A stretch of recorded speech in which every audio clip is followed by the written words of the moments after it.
નમસ્કાર, હું છું અલ્પાને આપ જોઈ રહ્યા છો CV24 ન્યૂઝ। ગઈકાલે શુક્રવારે એટલે કે તારીખ 1 માર્ચના રોજ કર્ણાટકની રાજધાની બેંગલુરુમાં રામેશ્વરમ કેફેમાં વિસ્ફોટ થયો હતો। કેફેમાં રાખવામાં આવેલા વિસ્ફોટકોથી ભરેલી બેગ દ્વારા બ્લાસ્ટ કરવામાં આવ્યો હતો।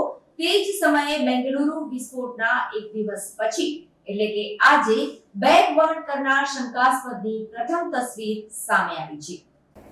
ગઈકાલે તારીખ 1 માર્ચ શુક્રવારના રોજ કર્ણાટકની રાજધાની બેંગલુરુમાં રામેશ્વરમ કેફેમાં વિસ્ફોટ થયો હતો। આ વિસ્ફોટમાં ઓછામાં ઓછા 10 લોકો ઘાયલ થયા છે।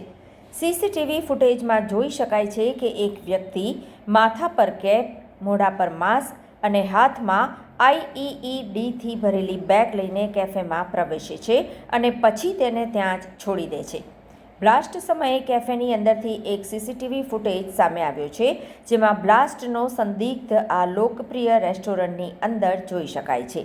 તે આ રેસ્ટોરન્ટની સૌથી પ્રખ્યાત વાનગી રવા ઇડલીની પ્લેટ ઓર્ડર કરે છે। તે તેને ખાય છે અને પછી વિસ્ફોટકોથી ભરેલી બેગ કેફેમાં જ રાખે છે અને ચૂપચાપ ત્યાંથી નીકળી જાય છે।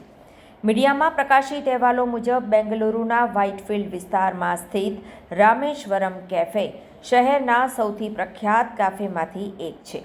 પોલીસના જણાવ્યા અનુસાર શંકાસ્પદ વ્યક્તિએ કથિત રીતે બેગને કેફેની અંદર રાખી હતી અને વિસ્ફોટ પહેલાં ત્યાંથી ફરાર થઈ ગયો હતો। શંકાસ્પદ સાથે દેખાતા એક વ્યક્તિને પણ અટકાયતમાં લેવામાં આવ્યો છે અને બેંગલુરુ પોલીસ દ્વારા તેની પૂછપરછ કરવામાં આવી રહી છે। આ વ્યક્તિ બેંગલુરુનો રહેવાસી છે। સેન્ટ્રલ ક્રાઇમ બ્રાન્ચની વિશેષ ટીમ હાલમાં તેની પૂછપરછમાં વ્યસ્ત છે।